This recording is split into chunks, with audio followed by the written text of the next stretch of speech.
ವೇದಿಕೆ ಮೇಲೆ ದಯಾಮರಣ ಕೋರಿದಂತಹ ಮಹಿಳೆ ತುಮಕೂರಿನ ಜನಸ್ಪಂದನ ಕಾರ್ಯಕ್ರಮದಲ್ಲಿ ಘಟನೆ ನಡೆದಿರುವಂತದ್ದು.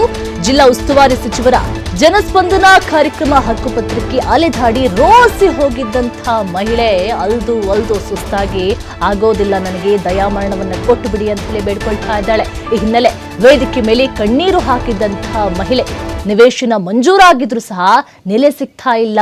ದಯಾಮರಣ ಕೋರಿದಂತಹ ರಾಬಿಯಾ ಅಸ್ಲಾಂ ಪಾಷಾ ಸಚಿವರು ಡಿಸಿ ಕಮಿಷನರ್ ಕಡೆಗೆ ಕಳಿಸ್ತಾರೆ.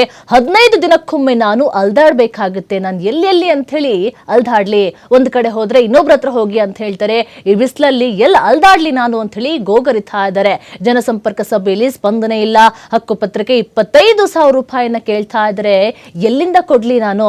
ಕೂಲಿ ನಾಲಿ ಮಾಡಿ ಹೆಂಗೋ ಜೀವನವನ್ನ ಸಾಗಾಟ ಮಾಡ್ತಾ ಇದ್ದೀನಿ. ಹಕ್ಕುಪತ್ರಕ್ಕೆ ಒಂದು ಹಕ್ಕುಪತ್ರಕ್ಕೋಸ್ಕರ 25,000 ರೂಪಾಯಿಯನ್ನ ಕೇಳ್ತಾ ಇದ್ದಾರೆ. ಏನ್ ಮಾಡ್ಬೇಕು ಅಂತ ಹೇಳಿ ಗೋಗರಿತಾ ಇದ್ದಾರೆ.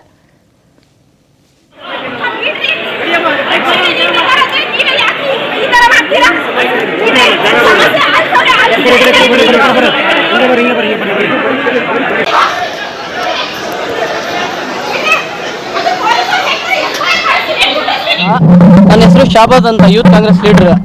ನೋಡಿ ಸರ್, CM ಬಂದಿದ್ರು ಅವತ್ತು, ಇವರಿಗೆ ಮನೆ ಇಲ್ಲ ಅಂತ ಹೇಳಿ ಇದು ಮಾಡಿದ್ರು. ಅದಕ್ಕೋಸ್ಕರ ಆದೇಶ ಕೊಟ್ಟರು. CM ಸರ್ ಬಂದಿದ್ರು, ಕೊಡ್ತೀನಿ, ನಾನು ಮಾಡಿಕೊಡ್ತೀನಿ ಪೇಪರು ಅಂತ ಹೇಳಿ ಸೈನ್ ಮಾಡಿ DC ಮೇಡಮ್ ಎಲ್ಲ ಕೊಟ್ಟರು ಸರ್. 3 ದಿವಸದಲ್ಲಿ ಪೇಪರ್ ಕೊಟ್ಟರು. ನಾವೇ ಕೊಡಿಸಿದ್ರೆ ಅವ್ರ ಕಾಲೇಜ್ ಹತ್ರ ಹೋಗ್ಬಿಟ್ಟು ನಾನೇ ಕೊಡಿಸಿದೆ. ಈ ಥರ ಮಾಡಿಕೊಡಿ ಸರ್, ಬಡವರು, ಶುಗರ್ ಪೇಷಂಟ್, ಹಾರ್ಟ್ ಪೇಷಂಟ್ ಅಂತಂದರೆ ಗಂಡ, ಏನೋ ಒಂದು ಹೆಲ್ಪ್ ಮಾಡಿ ಸರ್, ಸಹಾಯ ಆಗ್ತೈತೆ ಅಂತ ಹೇಳಿದೆ ಸರ್. ಅಂತ ಹೇಳಿ ಪೇಪರ್ ಕೊಟ್ಟರು. 3 ವರ್ಷ ಆಯಿತು ಸರ್, ಇನ್ನೂ ಇಲ್ಲಿವರೆಗೂ ಮನೆ ಇಲ್ಲ ಸರ್.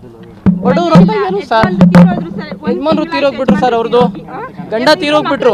ಬೀದಿಲಿ ಕುತ್ಕೊಂಡಿದ್ದೀನಿ. DC ಅವರಿಗೆ 1 ತಿಂಗಳಿಗೆ ಒಂದ್ಸತಿ 15 ದಿವಸಕ್ಕೊಂದ್ಸತಿ ಮೀಟ್ ಮಾಡ್ತಾ ಇದ್ದೀನಿ ನಾನು ಸರ್. ರಾಬಿಯಾ ಅಸ್ಲಾಂ ಪಾಷಾ ಅಂತ ಹೇಳಿ 2024ರಲ್ಲಿ CM ಬಂದಿದ್ರು ಒಂದು ಕಾರ್ಯಕ್ರಮಕ್ಕೆ ತುಮಕೂರಲ್ಲಿ.